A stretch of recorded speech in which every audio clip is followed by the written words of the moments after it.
करें अलग अलग सेक्टर्स की, agriculture, food processing, IT, tourism, textile, यहाँ तक कि ऑटो और फार्मा जैसे सेक्टर्स हैं जो मध्य प्रदेश की अर्थव्यवस्था को बहुत ही तेजी के साथ में आगे बढ़ा रहे हैं और उसे मजबूत करते हुए नजर आ रहे हैं। सरकार की सबसे बड़ी बात, जो बिजनेस फ्रेंडली नीतियों के चलते ही मध्य प्रदेश निवेशकों को अपनी ओर आकर्षित करने में सफलता हासिल करता हुआ नजर आ रहा है। और इसके पीछे एक और वजह है, वो है हेल्दी गवर्नेंस की, और इसकी वजह से रोजगार, व्यापार और निवेश के जो अलग अलग क्षेत्र हैं उसमें भी नए नए अवसर यहां बनते हुए नजर आ रहे हैं। और इसी विषय पर रोशनी डालेंगे, आगे बढ़ेंगे, विस्तार से हम चर्चा करेंगे। और मैं यहां पर आमंत्रित करना चाहूंगी इंदौर नगर निगम के एडिशनल कमिश्नर श्री सिद्धार्थ जैन जी को। उनका बहुत बहुत स्वागत है, हमारे बीच में वो मौजूद हैं। तालियों के साथ में स्वागत करिए। सर, आप मंच पर आइएगा और थोड़ी सी जानकारी मैं आपको सिद्धार्थ जी के बारे में देना चाहूंगी। आईटी रुड़की से मैकेनिकल इंजीनियरिंग की है इन्होंने, और इसी के साथ 2016 में यूपीएससी में 13वीं रैंक भी ये हासिल कर चुके हैं और एक अच्छा कीर्तिमान स्थापित किया है। बहुत तालियों के साथ स्वागत। और हमारे होस्ट सुमित का भी। सिद्धार्थ जैन जी का, क्योंकि मैं पर्सनली सर आपको नहीं जानता था, लेकिन जब मुझे पता चला कि मुझे सिद्धार्थ जैन जी का के साथ मध्य प्रदेश के इंफ्रास्ट्रक्चर पर बात करनी है, यहाँ की स्वच्छता के बारे में बात करनी है, तो थोड़ी सी डिटेलिंग जिसका जिक्र अभी सृष्टि यहाँ पर कर रही थी, तो मैं बहुत इम्प्रेस हुआ। और मुझे लगता है कि अगर ऑफिसर्स आईआईटी यूपीएससी से होते हुए जिस तरीके से यहाँ पर पहुँचते हैं, तो उनसे बेहतर कोई दिशा नहीं दिखा सकता है किसी भी शहर के लिए, किसी भी क्षेत्र के लिए, किसी भी स्टेट के लिए। तो सर, सबसे पहले वहीं से शुरुआत करते हैं, क्योंकि जिम्मेदारी आपके ऊपर, आपके कंधों पर स्वच्छता की है। प्रधानमंत्री नरेंद्र मोदी का तो विजन है कि जो हिंदुस्तान है वो स्वच्छता के नए आयाम जो है वो गढ़े, और पिछले कुछ सालों में हमने ये देखा भी है। लेकिन अगर हम इंदौर की बात करें, तो इंदौर ने पूरे देश के अंदर सबसे अलग कर दिखाया है। ये जो आप जादू कहेंगे हम इसे, कि ये जादू जो इंदौर में कर रहे हैं आप, जो जिम्मेदारी आपके कंधों पर है, उसे आप कैसे कर पा रहे हैं? क्या कैसे ये एग्जीक्यूट करते हैं आप लोग? First of all thanks for मेरे को यहाँ बुलाने के लिए धन्यवाद। इंदौर 6 टाइम्स क्लीनेस्ट सिटी रह चुका है इंडिया में, एंड वी आर एमिंग कि 7 टाइम भी हम लोग क्लीनेस्ट सिटी हो। मैं थोड़ा जर्नी को डिस्क्राइब करूँगा ताकि हमें शायद ये सीखने को मिले कि बाकी जगह में भी हम और क्या कर सकते हैं। तो जैसे कि किसी भी अन्य रिलेटिवली अनक्लीन सिटी को अगर आप देखते हैं, तो जो गार्बेज पॉइंट्स वगैरह दिखते हैं आपको, वही हमारी स्थिति थी 2015 में। हमने वहीं से स्टार्ट किया। ऐसे 2500 हमारे पास गार्बेज पॉइंट्स थे जो पूरे सिटी में अलग अलग जगह दिखते थे। हमारा इंफ्रास्ट्रक्चर काफ़ी फेल्ड था, मैन पावर काफ़ी अच्छे से ट्रेंड नहीं था। वहाँ से हमने अपनी जर्नी स्टार्ट करी और सबसे पहले हमने अपने इंफ्रास्ट्रक्चर पे बिल्ड करना शुरू करा। तो राइट नाउ हमारे पास अराउंड 7500 व्हीकल्स की बहुत अच्छी फ्लीट है। सारे व्हीकल्स जीपीएस एनेबल्ड हैं। हम उसकी हमारे पास एक ICCC सेंटर है, इंटीग्रेटेड कंट्रोल कमांड सेंटर, जिसमें हम हर व्हीकल का टाइम एंड फ्यूल को ऑप्टिमाइज करते हैं। हमारी एक एक गाड़ी जो है उसका जो पूरा ट्रैक है वो एवरी सेकेंड मॉनिटर होता है, कोई भी गाड़ी डिटूर नहीं कर सकती है। हमने जितनी भी हमारे पब्लिक हैं जो इस हमारे से जुड़ते हैं, हम पब्लिक पार्टिसिपेशन में बहुत काम करते हैं। हमने 2015 में हमने अपना इंफ्रास्ट्रक्चर स्टार्ट करा। 2016 से 2017 2 साल हम लोगों ने आईसी में बहुत ही मेजर फोकस दिया। और जो मैंने सीखा है इससे, कि अगर आप जो वेस्ट है, आज की स्थिति में इंदौर जो अपना वेस्ट है, उस वेस्ट से हम लोग नगर निगम, म्युनिसिपल कॉर्पोरेशन तकरीबन 6 से 7 करोड़ रुपए कमा लेता है। बाकी जगह आप देखते हैं कि वेस्ट डिस्पोज करने के पैसे देने पड़ते हैं, हम अपने वेस्ट से 6 से 7 करोड़ कमा लेते हैं। एक छोटा सा उदाहरण देता हूँ मैं, जैसे आप ये फूड वेस्ट हो गया, तो ये जो फूड वेस्ट, अगर हम लोग जो खाना खाते हैं और अगर कुछ फूड वेस्ट बच जाता है, तो हम उस फूड वेस्ट से बायो CNG बना लेते हैं। और उस हम लोग हमारे पास कैपेसिटी है 17 tons of bio CNG per day. और उस बायो CNG को कंप्रेस करके हम लोग अपनी ही गाड़ियों को, अपनी ही सिटी बसेस को चलाते हैं। तो लोगों में बहुत प्राउड होता है कि यार जो खाना हम खा रहे हैं उसी खाने से हमारी सिटी बसेस चल रही है। हम लोग जो हमारा, इससे हमारे को 1.5 से 2 करोड़ पर साल का हमारे को कमाई होती है इससे हमारी।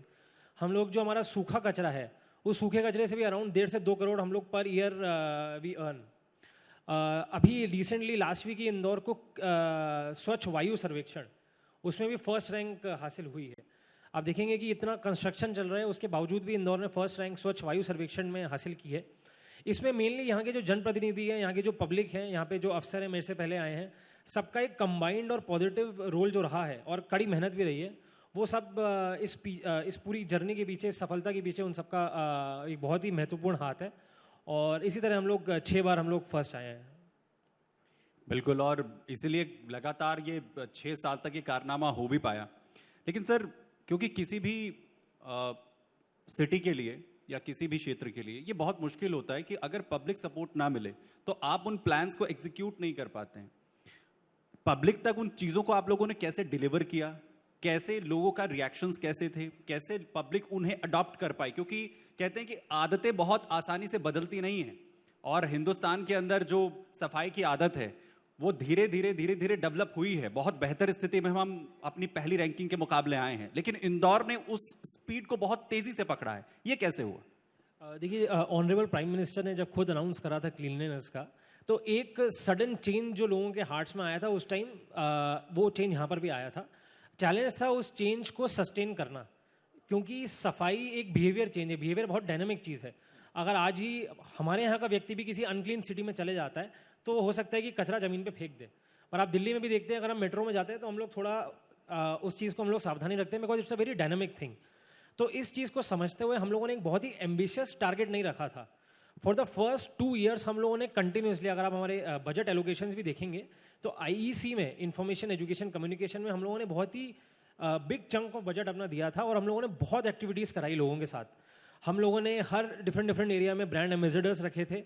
वो ब्रांड एम्बेसडर्स जाते थे, अलग अलग एक्टिविटीज़ कराते थे, एंटरटेनिंग एक्टिविटीज़ कराते थे, कॉम्पिटिशन्स कराते थे, जो हम लोग आज भी कराते हैं। भले ही हम लोग उस चीज़ में 6 टाइम फर्स्ट आ चुके हैं, बट एवरी 1 और 2 months will have a competition, जिसमें हम लोग लोगों को बुलाएंगे और हम लोग कुछ ना कुछ क्लीनलीनेस से रिलेटेड कोई थीम लेकर आएंगे। इस चीज़ के लिए हमारी पूरी टीम बैठती है, ब्रेनस्टॉर्मिंग सेशंस करती है कि क्या क्या हम ऐसी आईसी एक्टिविटी कर सकते हैं जिससे लोग और हमारे साथ एंगेज हो। तो it was obviously a tough journey, but जब हमने धीरे धीरे लोगों को उसमें एंगेज करा और लोगों को उसको बेनिफिट्स दिखने लगे, आज सफाई के मॉडल की वजह से इंदौर इकोनॉमिक्स में इतना अर्न करता है, टूरिस्ट आने लगे हैं, यहाँ की फूड इकोनॉमी बूस्ट हो गई है, और भी बहुत इकोनॉमिक सेक्टर्स हैं बूस्ट हो गए हैं, तो लोगों को उसका फ़ायदा दिखने लगा है। और जैसे ही लोगों को फ़ायदा दिखता है तो एक विशेष सर्कल बन जाता है, उनका बिहेवियर और रीइंफोर्स हो जाता है। तो धीरे धीरे करके आज अगर आप हमारे किसी, आप टैक्सी में भी जाते हैं और उससे आप ड्राइवर से बात करेंगे तो वो इतनी तारीफ करेगा इंदौर की कि एक सेंस ऑफ प्राइड आ गया है उसके अंदर।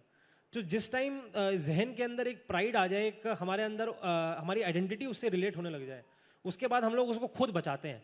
तो इंदौर में एक और ख़ास बात है, बाकी किसी शहर में आप किसी पे फाइन करने जाओगे तो बहुत अपोजिशन मिलता है, पर इंदौर में लोगों को पता चल गया कि ये उनकी रिस्पॉन्सिबिलिटी है, लीगल भी एंड एथिकल भी। तो अगर कोई गंदगी फैलाता है और हम लोग फाइन करने जाते हैं, हम लोग बहुत हैवी फाइन करते हैं।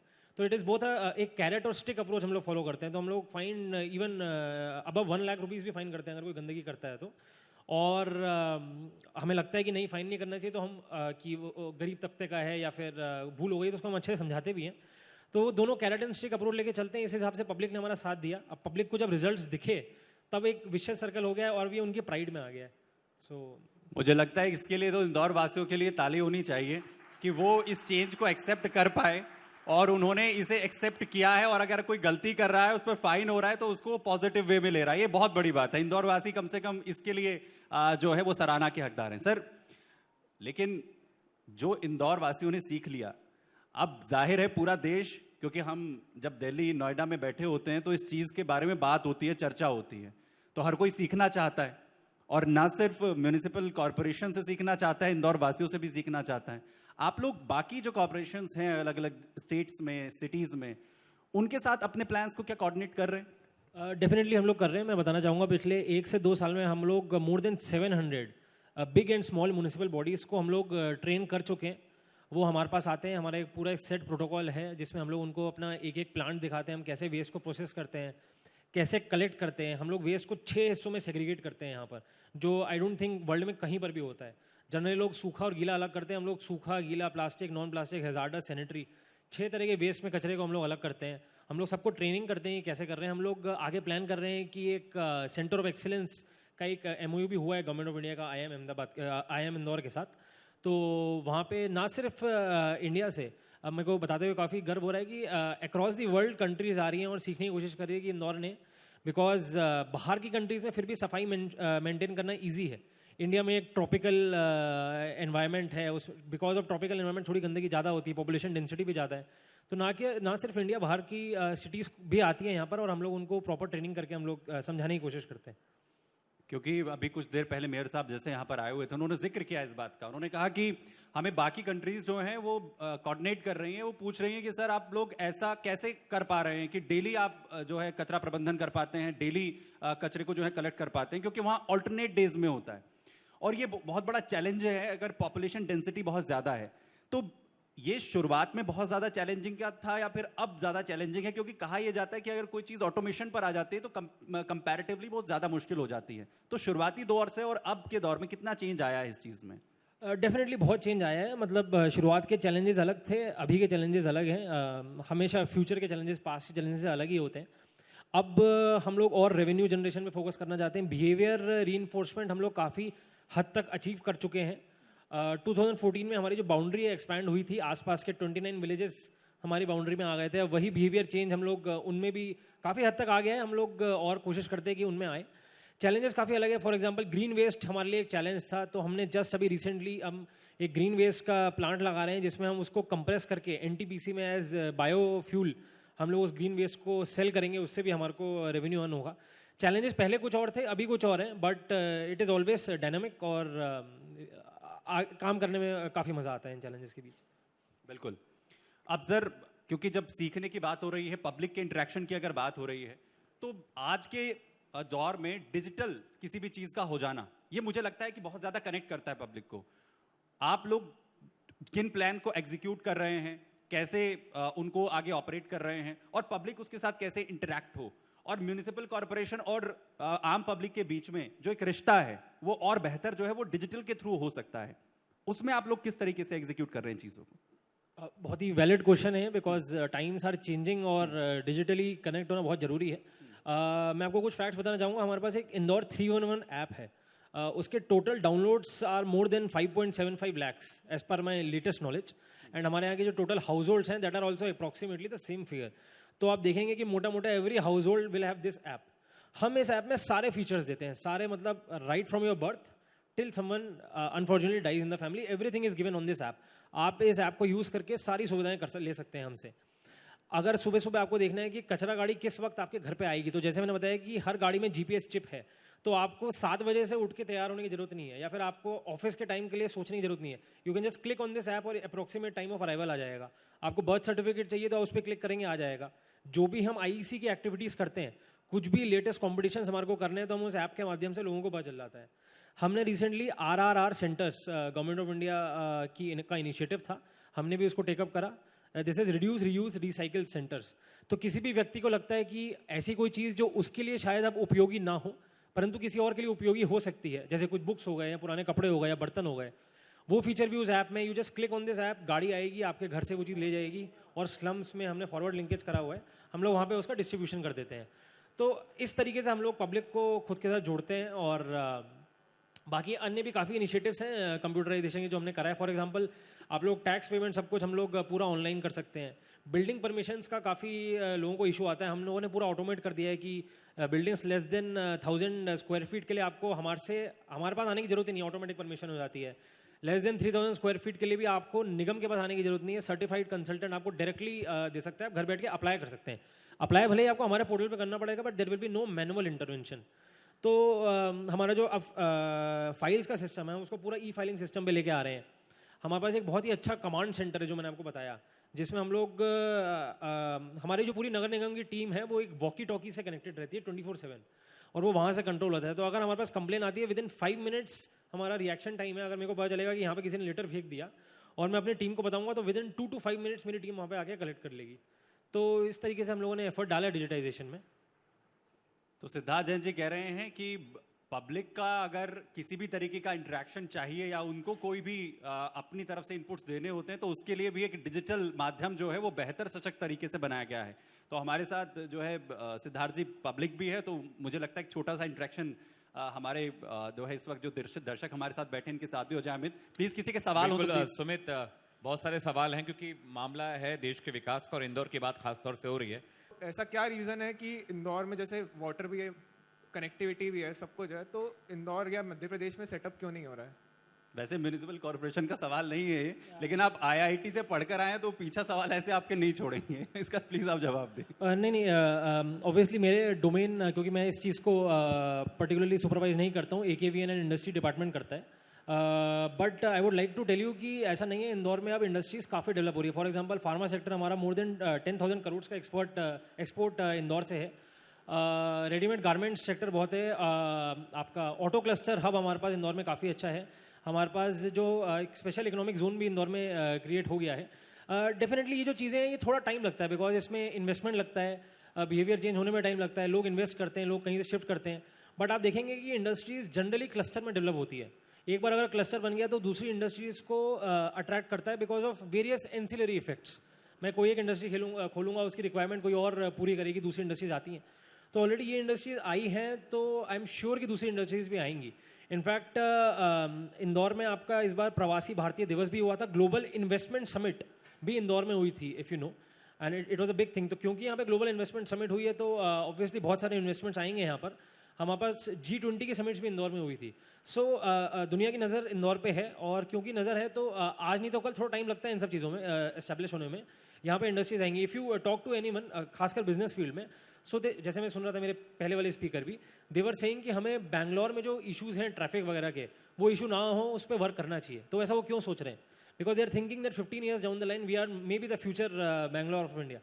तो हाँ, ऑब्वियसली अभी गुजरात में ज़्यादा इंडस्ट्रीज़ हैं बिकॉज गुजरात की हिस्ट्री हमेशा से रही है of business and entrepreneurship. Indore की जनरली हिस्ट्री रही है फूड कैपिटल, बट अब वो चीज़ें चेंज हो रही है काफ़ी, एंड इन फ्यूचर आपको दिखेंगी इंडस्ट्रीज यहाँ पे। I am very sure. Thank you sir please. Mukesh Soni बोल रहा हूँ। इंदौर का जो सफाई में और जो दूसरे फील्ड में वो बहुत ही एक्सीलेंट वर्क हुआ है। मैं करीब 10 साल सूरत भी रहा। मुझे इंदौर में एक सबसे बड़ी कमी खलती है कि यहाँ प्रॉपर्टी टैक्स का कलेक्शन सबसे कम है। प्रॉपर्टी टैक्स का कलेक्शन मेरे हिसाब से 50-60% से ऊपर नहीं है इंदौर में, और कोई कोई बस्तियाँ ऐसी है कि जिन्होंने ज़िंदगी में प्रॉपर्टी टैक्स भरा ही नहीं, उसका नाम ही नहीं जानते हैं। सूरत का मैं आपको एग्जांपल दूंगा, करीब 95% के आसपास टैक्स कलेक्शन है। अगर कोई डिफ़ॉल्ट होता है वहाँ उसका इमीडिएटली उसको सील कर दिया जाता है, जो भी प्रॉपर्टी है उसको, और 8-10 दिन के अंदर उसका डिस्पोजल हो जाता है और टैक्स आ जाता है। तो मैं आपसे जानना चाहता हूँ कि इस फील्ड में आप क्या कर रहे हैं, और इसका अल्टीमेटली नुकसान ये होता है कि जो लोग ऑनेस्ट टैक्स पेयर है उन पे बर्डन बढ़ता जाता है। नगर निगम को जो अपने फंड्स अगर नहीं मिलते हैं, टैक्स इंटरेस्ट वगैरह बर्डन बढ़ता है, अल्टीमेटली एक ऑनेस्ट टैक्स पेयर और नागरिक ही उससे प्रभावित होता है। तो आप लोग इस फील्ड में क्या कर रहे हैं? बहुत ही पुअर कलेक्शन मेरे हिसाब से इंदौर का है इस फील्ड में। टैक्स कलेक्शन के लिए क्या कर रहे हैं? नहीं, बहुत आपका अच्छा पॉइंट है। इनफैक्ट मैं यहाँ जब आ रहा था रास्ते में तो आई वॉज एक्स्ट्रापोलेटिंग क्या क्या क्वेश्चन हो सकते हैं, तो आई थॉट कि प्रॉपर्टी टैक्स पे क्वेश्चन आ सकता है। There is an additional commissioner for property tax. मैं उस चीज़ का एडिशनल कमिश्नर नहीं हूँ, तो मैं डेली बेसिस पर नहीं देखता हूँ उसको, but I talk to him. आपकी बात बिल्कुल सही है। हम लोग इस चीज़ पे एक रणनीति बनाने की कोशिश कर रहे हैं, कैसे हम लोग अपना टैक्स कलेक्शन इंप्रूव करें। हमने सिस्टम ऑनलाइन वगैरह सब कुछ कर दिया है, बट जो ओवरऑल टैक्स का इंसिडेंस है ऑन द पब्लिक, वो परसेंटेज अभी कम है। ज़्यादा पब्लिक को इसमें लेके आना है, और थोड़ी थोड़ी कुछ हमेशा से इसमें बाधाएं रहती है। जैसे मान लीजिए कि कोई पर्टिकुलर मान लीजिए इलेक्शन ईयर हो या कुछ हो, जिसमें हम लोग बहुत ज़्यादा दबाव नहीं डालते हैं। तो पर आपका जो इशू है ये बिल्कुल जेन्युइन है, और इस चीज़ पे इंदौर फोकस कर रहा है, and I am very sure कि within the next couple of years हम लोग इसी में बहुत अच्छा काम करेंगे और अपना फाइनेंशियल मैनेजमेंट बहुत इंप्रूव कर लेंगे। This is definitely a challenge for us. कोई और सवाल? इस मामले में एक सुझाव भी देना चाहूँगा आपको कि जैसे हमारे पास इतनी गाड़ियाँ हैं, सब गाड़ी में अनाउंसमेंट जो भी सफाई की गाड़ियाँ आती है, तो क्यों नहीं उन गाड़ियों में ही एक सिस्टम लगा दिया जाए कि जिस बस्ती के अंदर टैक्स कलेक्शन बहुत कम हो, वहाँ पे वो गाड़ी में गाना चलाने के बजाय ये बताए कि कौन कौन डिफॉल्टर है, कितना उनका पैसा बाकी है, ताकि उनको कुछ शर्म आएगी और वो कुछ प्रेरित होंगे टैक्स देने की। अवेयरनेस की जरूरत है, इसका जिक्र करें सर। कोई और सवाल प्लीज? कोई और सवाल? I am Sushil Dubey, retired assistant commissioner IRS। Sainkripa colony रहवासी संघ का अध्यक्ष भी हूँ मैं। काम बहुत अच्छा हो रहा है, नो डाउट, लेकिन एक जो ज्वलन समस्या है वो आवारा कुत्तों की है। मैं पिछले दिनों हर्षिका सिंह मैडम से भी मिला था, उनसे इस बारे में काफ़ी बात भी की थी। मतलब पूरे शहर में क्या पूरे देश में स्थिति है, जो कानूनी स्थिति है वो कुत्तों के पक्ष में इतनी ज़्यादा है कि कोई भी अधिकारी उसके बारे में कुछ भी करने से डरता है कि कहीं भी कोर्ट में उनको जवाब तलब कर दिया जाएगा। लेकिन स्थिति ये हो गई अब कि बच्चे और बूढ़े अकेले निकलने में डरते हैं। अकेले निकलना मतलब ये समझ लीजिए, हमारी कॉलोनी में ही समझ लीजिए कि कम से कम 60 से 70 कुत्ते हैं और दुर्घटनाएं भी होती रहती है। तो इस बारे में क्या कोई योजना है इनके लिए? जी, स्ट्रे डॉग्स की जो प्रॉब्लम एग्जैक्टली अब मैं थोड़ा सा इसमें इसकी हिस्ट्री भी बताऊँ, ये प्रॉब्लम क्यों हो रही है। बिकॉज हम लोगों ने क्लीनलीनेस इतनी मेंटेन कर ली है कि जो बाकी जगह होता था कि कुत्तों को कुछ लिटर वगैरह मिल जाता था रोड पे जो वो खा लेते थे, अब वो लिटर वगैरह कुछ रोड पे मिलता नहीं है। तो ऑब्वियसली दे गेट हंग्री, और वो हंग्री होते हैं तो थोड़ा सा उनका जो बिहेवियर होता है वॉलेंट हो जाता है, वो अटैक करते हैं। बट इसमें हम लोग क्या कार्रवाई कर सकते हैं? ऑब्वियसली हमारे हाथ लिमिटेड होते हैं जो हमारे को लीगल बाउंड्रीज अलाउ करती है। हमारे को लीगल बाउंड्रीज अलाउ करती है डॉग्स को स्टेरिलाइज करना, हम उनको स्टेरिलाइज करते हैं। अगर किसी डॉग को रेबीज़ है और वो रेबीज़ फैलने का इशू हो सकता है बिकॉज ऑफ दैट डॉग, उसके लिए हमारे पे एक स्पेशल कमेटी होती है, आप उसको मेरे को बताएंगे तो मैं I take it up. But अगर कोई नॉर्मल डॉग है और उससे लोग डर रहे हैं वहाँ पे, तो for now I can just say कि we are searching for a solution कि हम इसको कैसे लीगल बाउंड्रीज के अंदर इसका कुछ सोल्यूशन निकाल सकते हैं। क्योंकि हम डॉग्स को कैप्टिवेट नहीं कर सकते, हम लोग उनको ये आपको पता ही होगा, आपने बताया, मैं समझ गया, you know the legal issues, हम उसको कैप्टिवेट नहीं कर सकते, दैट इज़ नॉट अलाउड। और वील सी, आप लोगों का भी कुछ सुझाव आएगा तो वील सी, हम उसको गवर्नमेंट को फॉरवर्ड करेंगे। कोई बेहतर सुझाव अगर इंदौर वासी इस पर देंगे, क्योंकि ये सिर्फ समस्या इंदौर की नहीं है बल्कि पूरे देश के अंदर जहां जहां पर भी जो जगह है वहां पर इस तरीके की समस्या स्ट्रे डॉग्स को लेकर ये प्रॉब्लम्स आ रही है। कोई और सवाल अगर कोई लेना चाहता है? जी प्लीज मैम, आप इनके आप ले लीजिए पहले सवाल फ्रंट में। हेलो जी बोलिए सर। विदेशों में सर पब्लिक को सर ज़्यादा से ज़्यादा साइकिलिंग करना, पैदल चलना और बड़े फुटपाथ्स बनाए जाते हैं, तो सर उसकी वजह से ट्रैफिक वगैरह भी कम होता है, पॉल्यूशन भी कम होता है। तो सर उस दिशा में इंदौर किस तरह के प्रयास कर रहा है और हम कब तक उसमें मतलब अचीवमेंट हासिल कर लेंगे सर, ये जानना था। बिल्कुल सही बात है। और इंदौर में बिकॉज जस्ट हम लोग अभी क्लीनलीनेस सर्वे में भी टॉप आए हैं, तो अब मैं भी आप लोगों को मोटिवेट करूंगा कि because we are top in cleanliness survey, तो आपको बंद गाड़ियों में शीशा बंद करके घूमने की जरूरत नहीं है। अगर आपको पास में जाना है, आप आराम से अपनी साइकिल पे घूम सकते हैं। हम लोग ऑलरेडी एक स्टार्टअप के साथ हमारा टाई अप है, और आपने देखा होगा ई बाइक स्टेशंस भी हैं इंदौर में, और उसकी यूज़रशिप भी बहुत अच्छी है। एग्जैक्ट फिगर्स मेरे पास नहीं है अभी, अराउंड 12,000 समथिंग हमारे पास यूज़रशिप है। I can be wrong on the facts, but हम लोग एक डेडिकेटेड साइकिल ट्रैक्स भी हम लोग अक्रॉस द सिटी बनाने की हमारी प्लानिंग है उसमें, कि हम डेडिकेटेड साइकिल ट्रैक्स बनाएं। और जो हम लोग अब बसेस वगैरह भी जो भी हम परचेज कर रहे हैं, जस्ट बिकॉज पोल्यूशन कम हो, we are trying to change everything into either EV और सीएनजी। ईवी के कुछ इश्यूज बाहर आए हैं दूसरी कंट्रीज़ में, तो हम लोग देख रहे हैं, we are focusing on the research कि क्या चल रहा है, should we shift to EV totally या फिर सीएनजी टोटली। ये जो भी जैसा भी डेवलपमेंट होगा इस सेक्टर में हम लोग करेंगे। बट साइकिल्स के लिए हमारा ऑलरेडी ई बाइक्स का अच्छा टाई अप है, और इनफैक्ट आप भी एक ऐप में रजिस्टर करके there is a very nominal fee, आपको साइकिल अलॉट हो जाएगी और आप उसको रन कर सकते हैं कहीं पर भी। और इसके लिए मुझे लगता है कि एक कलेक्टिव मेजर की भी ज़रूरत है। हम खुद में भी थोड़े थोड़े बदलाव करें। ये बहुत अच्छा इनिशिएटिव है कि अगर इंदौर वासी इसके बारे में सोच रहे हैं कि हम कैसे अपने कार्बन फुटप्रिंट्स को जो है वो कम कर सकते हैं। और हिंदुस्तान में तो खास तौर पर लगातार, चाहे वो केंद्र की सरकार हो, वो भी इस दिशा में लगातार काम कर रही है, लेकिन ये कलेक्टिव मेजर हो सकता है, इस पर हम जो है वो काम करें। और अगर इंदौर में इसकी जो है वो कोशिश हो रही है, जैसा सिद्धार्थ जी ने बताया, तो ये बहुत अच्छा इनिशिएटिव है। जी, एक कुछ और सवाल please ma'am. Hello sir, my name is Muskan Kanungo और मैं IIT DAVV से मैकेनिकल इंजीनियरिंग परस्यू कर रही हूँ। एंड एज वी नो कि इंदौर जो है वो स्मार्ट सिटी की तरफ ग्रो कर रहा है एंड इनिशिएटिव्स ले रहा है, एंड आई बिलीव कि पर्टिकुलरली सस्टेनेबली इन ग्रोथ को अचीव करना बहुत इम्पॉर्टेंट है। तो one of the main factors जो रहता है वो है वाटर को सेव करना एंड उसका प्रॉपर सप्लाई एंड उसको पूरा मेंटेन करना। तो मेरा ये क्वेश्चन है कि कुछ साल पहले, आई गेस 2 साल पहले, I went to an institution जहाँ पे वाटर का लीकेज हो रहा था। पाइप्स जो उधर के टैप्स थे वो प्रॉपरली क्लोज नहीं हो रहे थे एंड ओपन पाइप्स थे जी। तो जो आपने 311 ऐप मेंशन करी थी, मैंने उसी पे एक फाइल कंप्लेन करी थी। तो उसमें मेरे को रिप्लाई ये आया था क्योंकि वो इंस्टीट्यूशन के अंदर की टॉपिक है, सो दे कैन नॉट इंटरफेयर। तो आई वांट टू नो कि प्रेजेंट कंडीशन में अभी क्या इनिशिएटिव जी, ले जी। रही है गवर्नमेंट वाटर को सेव करने ऐसे के में लिए? क्या कर सकते हैं? अगर कोई इंस्टीट्यूशन के अंदर ऐसा कुछ हो रहा है तो इसका सोल्यूशन नहीं, बिल्कुल कर सकते हैं। कभी कभार आई डोंट नो, मैं पर्टिकुलर कंप्लेन के बारे में तो नहीं कमेंट कर सकता। मैं इस क्वेश्चन को दो हिस्सों में आंसर करना चाहूँगा। एक जो जनरल अप्रोच है, I like to tell you कि इंदौर को अभी वाटर अवार्ड मिला है। हम लोगों ने पिछले 1 साल में 1 lakh water harvesting structures across the Nagar Nigam boundary हमने लगाए हैं 1 लाख, और इस बार भी हम अराउंड 20,000 से क्रॉस कर चुके हैं। सो शायद कंट्री में बेस्ड ऑन दी पर मीटर स्क्वायर एरिया वो हाईएस्ट था, तो हमें वाटर अवार्ड मिला था अभी गवर्नमेंट ऑफ इंडिया की तरफ से। और पीजोमेट्रिक रीडिंग से बहुत जगह वाटर लेवल ऊपर भी आया है इस वजह से। पहला पॉइंट तो ये हुआ कि हम लोग क्या करना चाह रहे हैं। सेकेंडली, वाटर ट्रीटमेंट में आप देखेंगे कि हमारे पास 10 मेजर सीवेज ट्रीटमेंट प्लांट्स हैं, जिससे हम लोग around 454 million litres per day हम लोग ट्रीट कर लेते हैं पानी। तो आप देखेंगे कि आज से 10 साल पहले जो कान नदी में बीओडी था, बायोलॉजिकल ऑक्सीजन डिमांड, आप लोग इंजीनियर्स हैं, आप लोग शायद समझ पाएंगे, बीओडी एंड सीयूडी होते हैं, जिससे हम लोग बताते हैं कि वाटर कितना टॉक्सिक है। तो आज उसका जो लेवल है वो बहुत बहुत अच्छा हो गया है, एंड इनफैक्ट एनजीटी ने अप्रिशिएट भी करा था इंदौर के एफर्ट्स को। Coming to your particular question, I will definitely look into it, but अगर किसी प्रेमाइज के अंदर भी पानी, because water is a public good, और अगर वो प्रेमाइज के अंदर भी कोई पानी ज़बरदस्ती बहा रहा है तो it can definitely be taken up. बहुत सारे क्लॉजेज हैं, मैं कुछ नाम नहीं लूँगा यहाँ पे बिना पर्टिकुलर जाने, but it can be taken. आप मेरे को अलग से बता सकते हो इसके बारे में अगर हो तो। बहुत शुक्रिया सर, आपने इतना कीमती वक्त हमें दिया और बेहतर मुझे लगता है तरीके से तमाम चीज़ों के बारे में आपसे कनेक्ट करने की जो कोशिश की है। जोरदार तालियां आप सभी की। Thank you so much. Siddharth Jain.